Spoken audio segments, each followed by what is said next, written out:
Everyone, सरल academy में आपका स्वागत है। उम्मीद करती हूँ आप सब बढ़िया हैं और आपकी स्टडीज भी बहुत अच्छी चल रही हैं।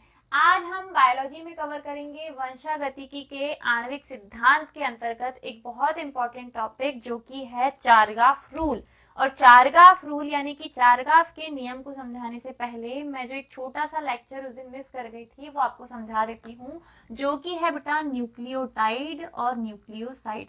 मैंने आपको प्रीवियस लेक्चर में बहुत अच्छे से डीएनए का स्ट्रक्चर बताया था और डीएनए का स्ट्रक्चर यानी कि डीएनए का निर्माण कैसे होता है, डीएनए में होता क्या क्या है, वो सारी चीजें आपको मैं बता चुकी।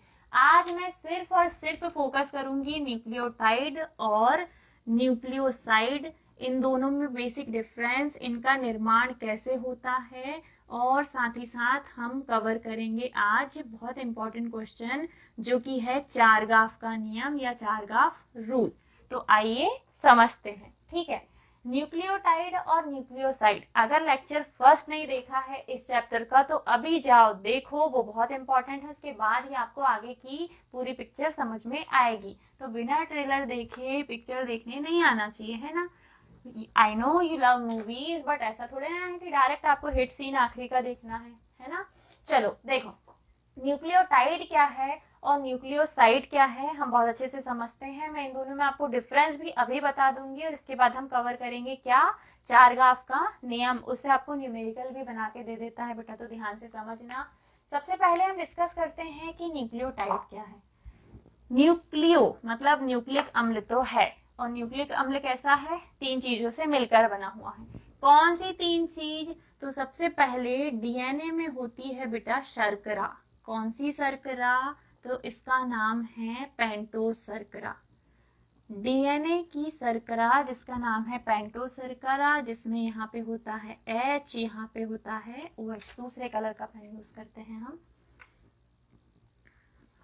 देखो यहाँ पे होता है H, यहाँ पे होता है OH, यहाँ पे H, यहाँ पे भी H, एक हाइड्रोक्सिल, एक ऑक्सीजन की कमी है, इसीलिए ये किसकी शर्करा है, डीएनए की, जिसे डीऑक्सीराइबोस शर्करा बोलते हैं। H, OH, और इधर साइड होता है बेटा CH2OH। बहुत छोटा छोटा लिख दिया, आपको दिख भी नहीं रहा होगा। CH2OH, और नहीं, एक्चुअली नहीं, बीच में बनाते हैं, आपको समझ ही नहीं आएगा क्या बोल रही है मैडम। थोड़ा सा बड़ा करते हैं, सॉरी है ना, माय मिस्टेक। थोड़ा सा बड़ा बनाते हैं इसको, अच्छा बड़ा बड़ा, ताकि आपको दिखे। ये है बेटा शर्करा। कौन सी शर्करा, पेंटोस शर्करा। और किसकी शर्करा, डीएनए की। हम डीएनए की, आरएनए की भी मैं आपको बता चुकी हूँ, डीएनए और आरएनए की शर्करा कौन कौन सी होती है। अभी सिर्फ हम डीएनए पे फोकस करते हैं। हम समझ रहे हैं न्यूक्लियोटाइड और न्यूक्लियोसाइड, और दोनों में अलग अलग शर्करा इस्तेमाल होती है। होती एक ही है, होती पेंटोज ही है। कौन सी शर्करा है ये, पेंटोज शर्करा। लेकिन अगर डीएनए की है तो डीएनए की शर्करा को बोला जाता है डीऑक्सी राइबो पेंटोस शर्करा। ठीक है, डीऑक्सी राइबो पेंटोस शर्करा। अब इस शर्करा में ऊपर की तरफ होता है यहाँ पे हाइड्रोक्सिल, सॉरी H, यहाँ पे OH, यहाँ पे H, यहाँ पे भी H, यहाँ पे H, यहाँ पे OH, यहाँ पे होता है बेटा CH2, और इधर होता है OH, और यहाँ पे भी होता है H। ये है किसकी शर्करा, डीएनए की, जिसे कहा जाता है डीऑक्सीराइबोस पेंटोस शर्करा। डीऑक्सीराइबोस पेंटोस शर्करा। आगे इसी शर्करा से अगर मैं एक साइड जोड़ दूं किसको, H3PO4, यानी कि फॉस्फोरिक ग्रुप, फॉस्फेट ग्रुप। तो जोड़िए, इस तरफ हम जोड़ते हैं इससे किसको, H3PO4। यहाँ पे है P, इधर है OH, इधर है H, इधर भी सॉरी, इधर भी OH, इधर भी OH, और इधर साइड डबल बॉन्ड के साथ O। H3PO4 जिसका नाम है क्या, फॉस्फेट ग्रुप या फॉस्फोरिक एसिड, या क्या बोलते हैं इसको, फॉस्फोरिक एसिड। ठीक है, ये है इधर। आगे इस तरफ मैं ले लेती हूँ किसको, नाइट्रोजनी क्षार को। नाइट्रोजनी क्षार दो प्रकार के हैं, एक है प्यूरीन, दूसरे हैं पाइरिमिडीन। मैंने यहाँ पे ले लिया किसको, प्यूरीन को। प्यूरीन का ये है मान लो कौन, एडेनिन, यानी कि ये क्या है, नाइट्रोजनी क्षार, नाइट्रोजनी क्षार। ठीक है, अब जब हम इन तीनों को जोड़ें तो जुड़ते कैसे हैं, ये कुछ इस प्रकार, ये H इस OH को लेकर H2O के रूप में निकल जाता है और ये ऑक्सीजन इस CH2 के साथ एक बंध बनाता है। इस बंध का नाम होता है बेटा कौन सा बंध, ग्लाइको, अरे रे, फॉस्फोएस्टर, फॉस्फोएस्टर बंध। ठीक है, ये वाला H इस H को OH को लेकर H2O के रूप में भाग गया और ऑक्सीजन ने इस CH2 के साथ, मतलब इस कार्बन के साथ एक बॉन्ड बनाया, उस बॉन्ड का नाम है फॉस्फोएस्टर बंध। इधर साइड भी यहाँ का H होता है, यहाँ एक H होता है जिसको लेकर, सॉरी, यहाँ की H को लेकर ये वाला OH भाग जाता है और जब ये भागा तो किसके रूप में भागा, H2O के रूप में, और ये वाला कार्बन डायरेक्टली इस रिंग से जाकर जुड़ जाता है। ठीक है, यहाँ का जो कार्बन है वो डायरेक्टली इस रिंग से जाकर जुड़ जाता है। तो जोड़ो, जो निकला है उसको हटाओ, इस OH को यहाँ से हटाओ, इस H को भी हटाओ और इधर साइड भी दोनों चीजों को यहाँ से हटाओ, इसको भी यहाँ से हटाओ। ठीक है, ये तो भाग गए, छोड़ के भाग गए तो भगाओ ना, क्या के लिए रख रहे हो उनको। इस वाले ऑक्सीजन ने इस वाले CH2 के साथ एक बंध बनाया, इस वाले कार्बन ने भी इस वाले एडेनिन के साथ एक बंध बनाया और यहाँ पे जो बंध बना उस बंध का नाम है बेटा एन ग्लाइकोसिडिक बंध। ये मैं आपको प्रीवियस लेक्चर में बता चुकी हूँ। ठीक है, तो देखो, जब शर्करा, पेंटोस शर्करा, फॉस्फेट ग्रुप यानी कि फॉस्फोरिक एसिड और नाइट्रोजनी क्षार तीनों एक साथ आपस में जुड़े हों बंधों के द्वारा, तो इनको बोलते हैं बेटा न्यूक्लियोटाइड। ये एक न्यूक्लियोटाइड है। क्या क्या, पेंटोस शर्करा, DNA की, RNA की, किसी की भी हो सकती है। पेंटोस शर्करा के साथ जुड़ा होगा एक तरफ फॉस्फेट ग्रुप और दूसरी तरफ जुड़ा होगा क्या, नाइट्रोजनी क्षार। जब तीनों एक साथ आपस में जुड़े हों तो इनको बोलते हैं हम न्यूक्लियोटाइड। न्यूक्लियोटाइड में चूंकि फॉस्फोरिक एसिड भी है और नाइट्रोजनी क्षार भी है और ये सब आपस में फिर DNA का निर्माण करेंगे जिसकी प्रकृति कैसी होती है, एसिडिक के जैसी। तो ये जो बना है ये है न्यूक्लियोटाइड और न्यूक्लियोटाइड की प्रकृति होती है बेटा क्षारीय, सॉरी अम्लीय। न्यूक्लियोटाइड की प्रकृति कैसी होती है, अम्लीय, क्योंकि इसमें अम्ल है, फॉस्फोरिक एसिड या फॉस्फोरिक अम्ल। पहले मैंने आपको बताया है न्यूक्लियोटाइड, शर्करा, फॉस्फोरिक एसिड और नाइट्रोजनी क्षार जब तीनों आपस में फॉस्फोएस्टर बंध और एन ग्लाइकोसिडिक बंध के द्वारा जुड़े हों तो इस संरचना को बोला जाता है न्यूक्लियोटाइड, जिसकी प्रकृति होती है अम्लीय। अब आप एक काम करो, एक चीज को यहां से हटा दो। किसको हटाना है, तो इसको हटाना है, मतलब फॉस्फेट ग्रुप को हटा दो। पूरा का पूरा फॉस्फेट ग्रुप यहां से गायब। जब केवल और केवल शर्करा और नाइट्रोजनी क्षार आपस में एन ग्लाइकोसिडिक बंध के द्वारा जुड़कर किसी कंपाउंड का निर्माण करें तो उसे न्यूक्लियोटाइड नहीं बोलते, उसे बोला जाता है बेटा न्यूक्लियोसाइड। क्या गायब किया हमने, फॉस्फोरिक एसिड। अब शर्करा सिर्फ किसके साथ जुड़ी है, नाइट्रोजनी क्षार के साथ। वो नाइट्रोजनी क्षार adenine, guanine, cytosine, thymine, uracil कुछ भी हो सकता है। पेंटोस शर्करा DNA या RNA किसी की भी हो सकती है। बस आपको शर्करा को नाइट्रोजनी क्षार के साथ एन ग्लाइकोसिडिक बंध के साथ जोड़ना है, तब ये जो बनेगा इसी को बोला जाता है न्यूक्लियोसाइड। न्यूक्लियोसाइड की प्रकृति होती है बेटा क्षारीय।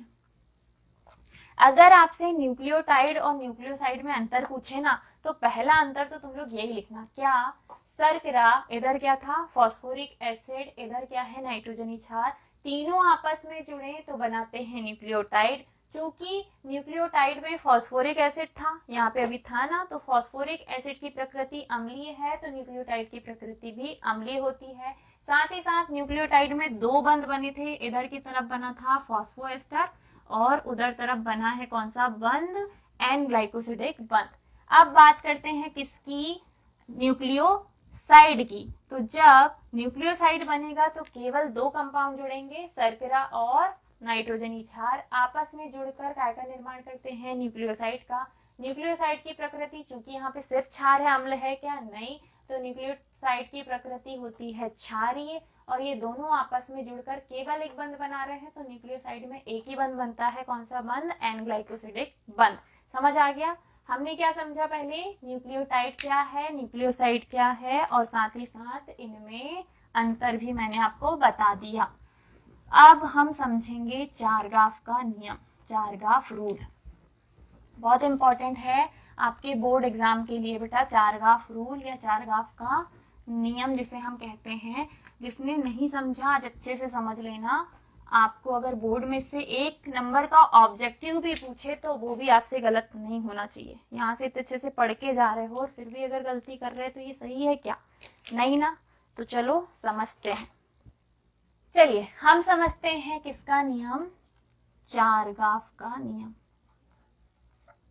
चारगाफ का नियम, चारगाफ रूल बोलता है, सबसे पहले तो साइंटिस्ट का नाम याद रखो, इरविन चारगाफ के अनुसार, चारगाफ के अनुसार, किसके अनुसार, इरविन चारगाफ के अनुसार। इसका पहला रूल है, फर्स्ट नियम, हर प्रजाति में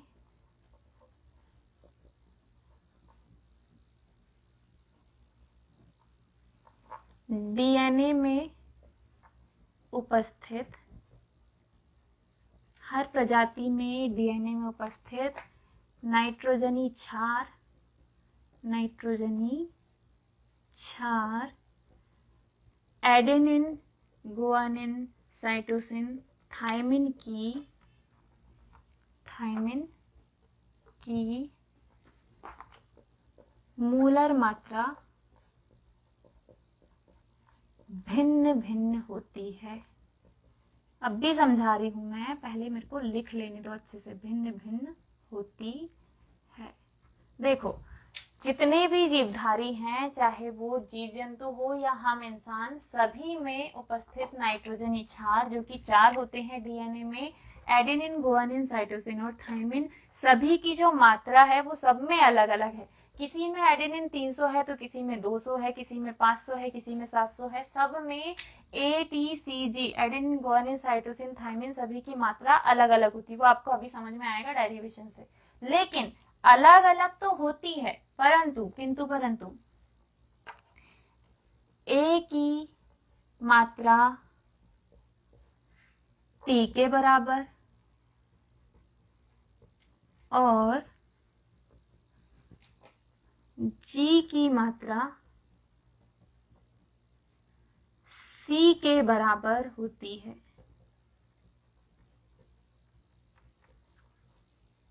मतलब एडेनिन हमेशा बराबर होगा थायमिन के, गुआनिन हमेशा बराबर होगा साइटोसिन के। जितना एडेनिन हमारी बॉडी में है उतना ही थायमिन होगा, जितना गुआनिन है उतना ही साइटोसिन होगा। ये दोनों एक दूसरे के बराबर होते हैं।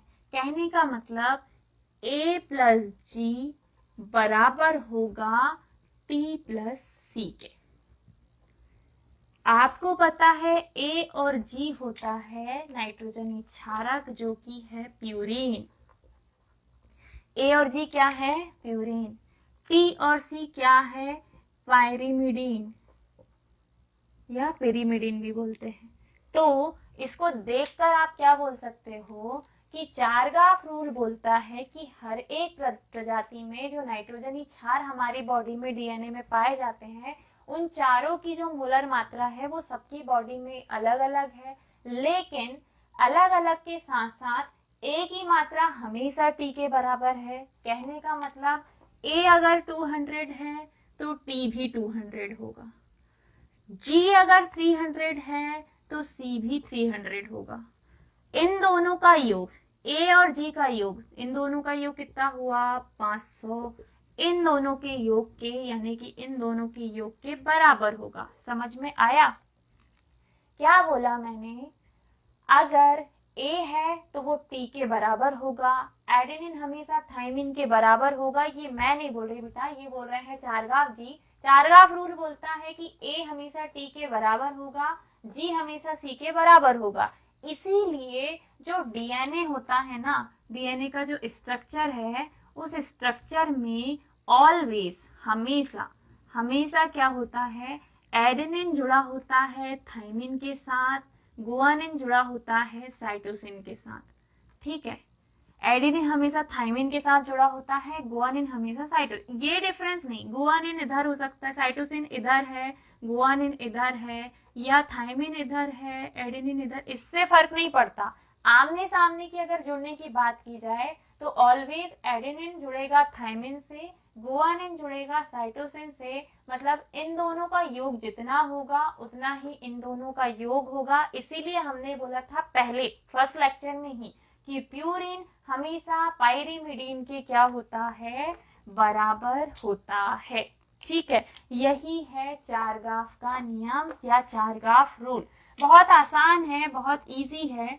अगर आपको एक बार में ना समझ में आए तो एक बार और रिपीट कर लेना, पर याद कर लेना कि चारगाफ नियम बोलता है कि हर प्रजाति में नाइट्रोजनी क्षार जो है उन सबकी मात्रा अलग अलग होती है, सब में अलग अलग होती है, लेकिन हमेशा ए की मात्रा टी के बराबर और जी की मात्रा सी के बराबर होती है। इन दोनों का योग जितना होगा इन दोनों का योग भी उतना ही होगा। इसीलिए प्यूरिन के साथ हमेशा कौन जुड़ता है?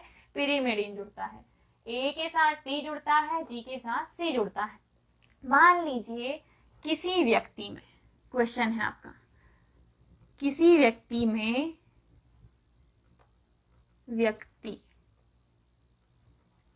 अरे बाबा, किसी व्यक्ति में कुल नाइट्रोजनी क्षार 1000 है, उसमें से थायमिन जो है, थायमिन 100 है, तो बाकी सारे नाइट्रोजनी क्षार की मोलर मात्रा बताइए। ऐसे कोई भी क्वेश्चन आपसे बना के दे तो बनना चाहिए। वो बोल रहा है कि किसी व्यक्ति में कुल नाइट्रोजनी क्षार, यानी कि एडेनिन, गुआनिन, साइटोसिन, थायमिन सबको मिला के है उसके पास बेटा 1000। उसमें से थायमिन जो है, यानी कि सिर्फ टी जो है वो कितना है? 100 है। बाकी तीनों को आपको निकालना है। तो मुझे बताओ थायमिन के सामने कौन है? एडेनिन। तो जितना थायमिन होगा उतना ही कौन होगा? एडेनिन। चूंकि थायमिन बराबर होता है एडेनिन के, तो थायमिन अगर 100 है तो एडेनिन भी 100 होगा, यानी कि इन दोनों का योग होगा कितना? 200। अब जब थायमिन और एडेनिन मिल गए तो हमें पता है कि एडेनिन यहाँ पे गुआनिन के बराबर, गुआनिन प्लस के बराबर, और थायमिन साइटोसिन की। तो जब एडेनिन और थायमिन 200 है तो बचे कितने? 800। और उन 800 को इन दोनों के बराबर में बांट दो, यानी कि इन दोनों के बराबर में अगर 200 मिला तो बचा क्या? बचा बेटा 800। 1000 में से 200 को अगर हम घटाएं तो बचा कितना? 800। और वो 800 इन दोनों के बराबर होगा क्योंकि गुआनिन और साइटोसिन बराबर होते हैं। तो 800 को 2 से डिवाइड करो, बचा क्या? 400। गुआनिन भी 400, साइटोसिन भी 400। ऐसे करके आप किसी की भी मोलर मात्रा निकाल सकते हैं। टोटल जिसका दिया है वो है 1000, चारों का मान 1000, जिसमें से सिर्फ थायमिन कितना है? 100। थायमिन बराबर होता है एडेनिन के नियम के अनुसार, तो दोनों का मान 100 100 यानी कि 200। अगर आप 1000 में से 200 को हटाएंगे तो बचेगा कितना, 800, और वो 800 किसके बराबर होगा, बचे हुए के बराबर। बराबर बांट दो दोनों में तो दोनों का मान कितना मिलेगा, 400 400। यानी कि उस व्यक्ति में एडेनिन और गुआनिन की मात्रा, एडेनिन की 100, गुआनिन की 400, साइटोसिन की भी 400 और थायमिन की कितनी होगी, 100 होगी। और ऐसे करके आप चारघाप रूल से किसी भी व्यक्ति में नाइट्रोजनी क्षार का पता लगा सकते हैं। आपसे ऐसे बना बना के क्वेश्चन ऑब्जेक्टिव में पूछ सकता है, तो अच्छे से समझ लेना। चारघाप रूल के दोनों पॉइंट आपको याद करने हैं, बहुत इंपॉर्टेंट है बेटा, अच्छे से पढ़ना। नहीं समझ में आए तो एक बार और रिपीट कर लेना लेक्चर को, बट भागना नहीं। अगले क्वेश्चन में मैं आपको कवर करूंगी वॉटसन एंड क्रिक का जो डीएनए का डबल हेलिक्स मॉडल है, वो जो कि आपके एग्जाम के लिए बहुत ज्यादा इंपॉर्टेंट है। आई होप आपको ये लेक्चर अच्छा लगा होगा। अगर वीडियो पसंद आया है तो प्लीज प्लीज प्लीज लाइक करो, शेयर करो, सब्सक्राइब करो। क्विज अगर नहीं लगा रहे हो इंस्टाग्राम पे और हमारे व्हाट्सएप चैनल पे तो जाओ ज्वाइन करो। आपके डेली जो क्विज डल रहे हैं 10 इंपॉर्टेंट डल रहे हैं, वो आप लगाते चलो, स्कोर अपना देखते चलिए। हमें आपके स्कोर दिखते हैं, हमें समझ आता है कि कौन सा बच्चा कितना पढ़ रहा है कितना नहीं। जल्दी ही हम उस पर भी ना एक लाइव सेशन चलाएंगे, उसमें आपको बताएंगे कि कौन टॉपर बच्चा है, कौन डेली क्विज लगा रहा है, क्योंकि डेली की रिपोर्ट हमारे पास आते रहती है, सबमिट होते रहती है, तो हम वो देखते रहते हैं।